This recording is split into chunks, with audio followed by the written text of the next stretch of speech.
this panel is going to be slightly different in that we're going to try to hone in on specific technologies. So each of our guests are experts in their field, and we're going to be asking each of them specific questions, mostly related to AI, but in specific areas. So please, if you can explain to us how AI is affecting smart cities and urban development. I believe we hear a lot about AI, but I will talk more about IoTs. Start a smart city. It will be based, definitely without any doubt, based on IoTs, Internet of Things devices.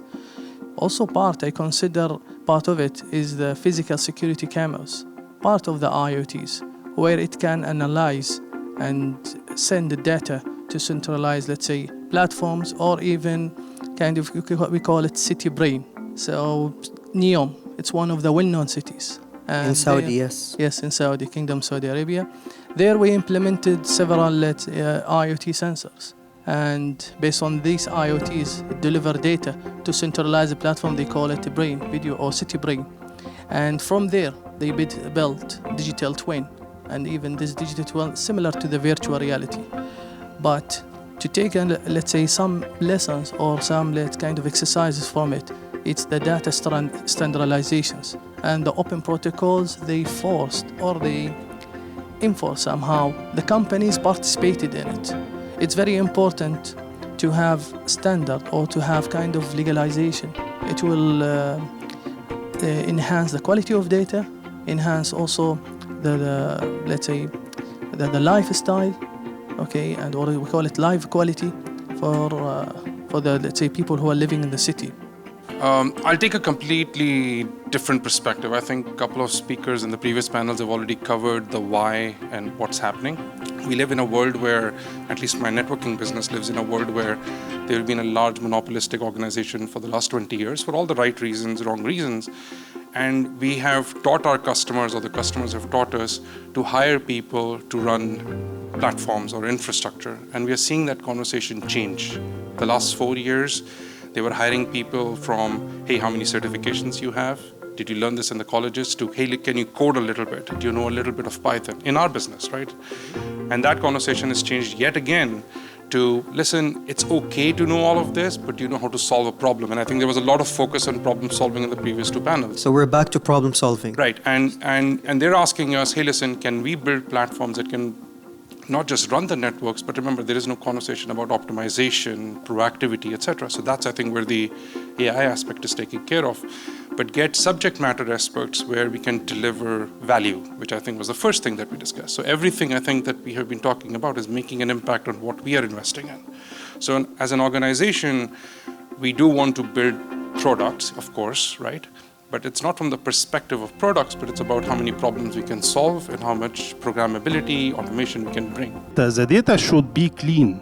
So data engineering should be like the first step in the protection. When it comes to the security and the privacy, so strong authentication and the strong encryption should be in place. Hopefully, the coming few years we'll have quantum proof or quantum safe encryption algorithms. So the data should be encrypted at rest, even if it has been harvested or taken by any malicious attacker or software, is still encrypted and protected. So we can here mitigate the data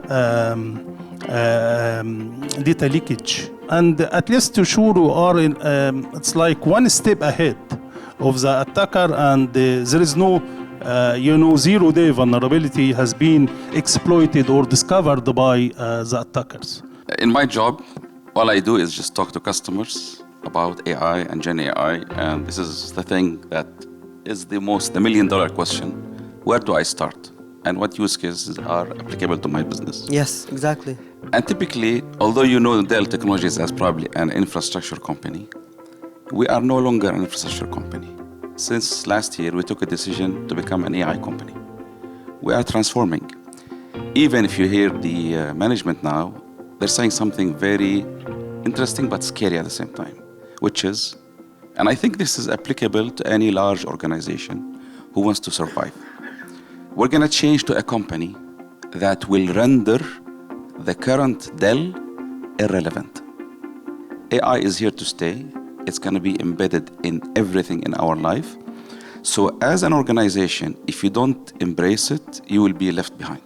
Every organization, whether it's government, enterprise, school, university, everybody needs to be data-driven. So data becomes the fuel of your decisions.